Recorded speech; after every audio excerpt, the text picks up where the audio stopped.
रेल्वेने लांबचा प्रवास करायचा म्हटलं की प्रत्येकाची एकच इच्छा असते, ती म्हणजे साईड लोअर सीट. पण ती सहजासहजी मिळत नाही, हे आपलं दुखणं आहे. पण आज मी तुम्हाला अशा 3 ट्रिक्स सांगणार आहे, ज्या वापरल्या तर पुढच्या वेळी साईड लोअर सीट मिळण्याची शक्यता 100% वाढेल. पहिली आणि सर्वात महत्त्वाची ट्रिक, आयआरसीटीसीवर तिकीट बुक करताना आपण घाईत असतो, पण बुकिंगच्या शेवटी ऑदर प्रेफरन्स किंवा रिझर्वेशन चॉईस नावाचा एक रकाना असतो. तो कधी स्किप करू नका. तिथे जाऊन बर्थ प्रेफरन्समध्ये साईड लोअर निवडा आणि खाली book only if requested birth is allotted हा पर्याय टिक करायला विसरू नका.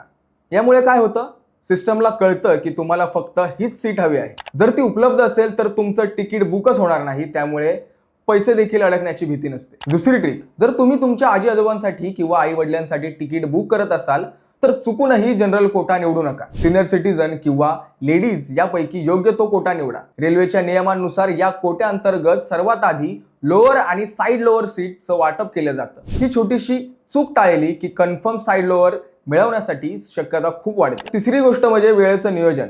ट्रेन सुटण्याच्या 1-2 महिने आधी तिकीट काढलं तर साईड लोअर मिळणं खूप सोपं असतं. पण जर तिकीट शेवटच्या क्षणी काढत असाल तर चार्ट तयार होण्याची वाट पहा. चार्ट तयार झाल्यावरती चार्ट्स वॅकन्सी पर्यायावर जाऊन तपासा. अनेकदा व्हीआयपी किंवा ज्येष्ठ नागरिकांसाठी राखीव असलेल्या काही सीट शिल्लक राहतात, त्या तुम्ही करंट बुकिंग मधून लगेच बुक करू शकता. तर मित्रांनो, पुढच्या वेळी प्रवास करताना या ट्रिक्स नक्की वापरून बघा. आणि हो, ज्या मित्राला खिडकीच्या बाजूला बसण्याची खूप हौस आहे त्याला हा व्हिडिओ नक्की शेअर करा. या विषयासंदर्भात तुमची काही मते असतील तर ते आम्हाला कमेंटमध्ये नक्की सांगा.